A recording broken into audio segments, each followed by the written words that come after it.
So you just popped out of your mum's vagina. Life is good. You suckle on a boob, and people are wiping your ass. And then you open your eyes.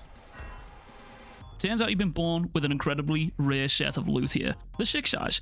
These basically make you a god. With these eyes at your disposal, pretty much everything is on easy mode. Getting women, easy. Getting men, easy. Getting these hands, maybe not so much. Anyways, you've been born with these eyes, but the problem is everybody hates you. Because unfortunately for you, you were born into a secret society subculture filled with sorcerers and cases who now only want your head on a spike. Why do they want this? Because they all fear you. Your very existence makes cases and case users literally shit their pants. They're shit in the undies. Imagine living your entire life only for a child to be born, and you just know that when this kid grows up, he's going to be an absolute menace.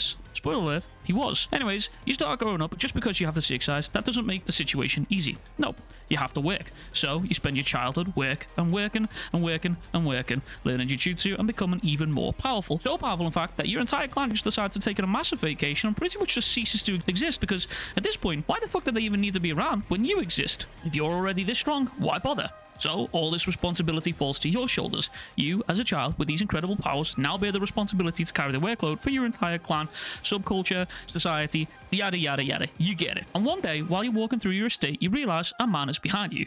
Sadly, you don't know it yet, but this grown-ass man here is going to become your biggest hater later on in life, and he holds that grudge. But you carry on growing up and getting stronger. Congratulations, you are now a teenager, fully enrolled at Jujutsu High, ready to learn the magical ways of Jujutsu even further and ready to eviscerate cases and case users who stand in your way in spectacular fashion. Except one problem, everybody still hates you.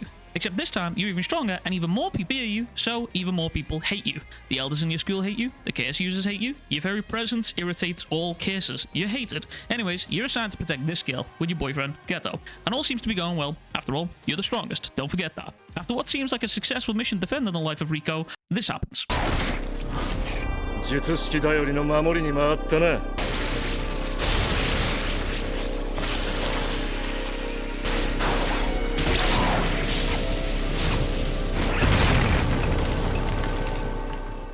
Yeah, it turns out that man took it real personal about you noticing him back then. Anyways, while you're taking a quick eternal power nap right here, Toji, the guy who just made you realize that you ain't shit, also goes on to make Riko, the girl you're assigned to protect, also realize she ain't shit.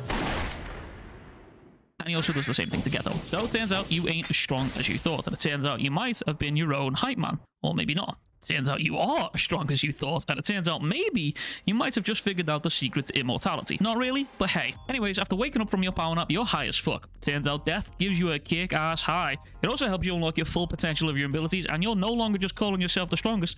You really are the strongest. So, after wiping this dude out from existence, you come to find out that his actions had lasting repercussions. Turns out your boyfriend, Geto, is now just a full-on racist. He's on a warpath, and after wiping out a village, his parents, and collecting 2 young girls, he eventually decides to break up with you outside of a KFC. Things could literally not get worse. You are never going to recover from this. Actually, they can get worse. Now you're a single dad. Good luck, little homie. Fast forward 10 years, you're still God, but now you're not, kind of. You meet a kid called Yuji Itadori. He is literally an idiot, and you and him kind of share a brain cell. He chooses to eat this nasty-ass finger and unleashes a 1,000-year-old curse upon the world known as Sukuna. He's now going to spend his life under your protection, and you must protect and teach him the ways of Jujutsu, getting him stronger, and eventually you're going to kill him. Or at least that's the plan. But we're not going to do that. Instead, we're going to drag him to Jujutsu High, throw him into a death battle against a schizophrenic Guna, leave him on a mission that he's far too weak to deal with, resulting in his death, all while the higher-ups of your society are plotting on his and your downfall. Hopefully. Also, did I mention you killed your ex-boyfriend? Yeah. Anyways, there's a bunch of cases plotting with your ex-boyfriend, who is also not dead, and they're all also plotting for your downfall. Remember, everybody hates you, all because you have blue eyes. So to summarize really quickly, the whole world unknowingly depends on you, the entirety of Jujutsu society depends on you, you're a single dad, you killed your boyfriend, but not really, and now you're responsible for this idiot who swallowed a finger containing a 1,000-year-old vengeful chaos spirit known as Sukuna, who's not really a vengeful chaos spirit, we don't really know what he is, was a human, has this weird deformity on his face, grows 4 arms, who fucking knows, he's a deity. Also, chaos spirits are also plotting your downfall as we speak, and they also want to release that Sukuna. So no pressure. Anyways, Halloween rolls around. Yay! That's your favorite time of the year, so here you are. You hear about this party about to go down in Shibuya. Spoiler alert, it's not a party. So you arrive in Shibuya. Turns out these goons have got a special party for you. They want to play party cake.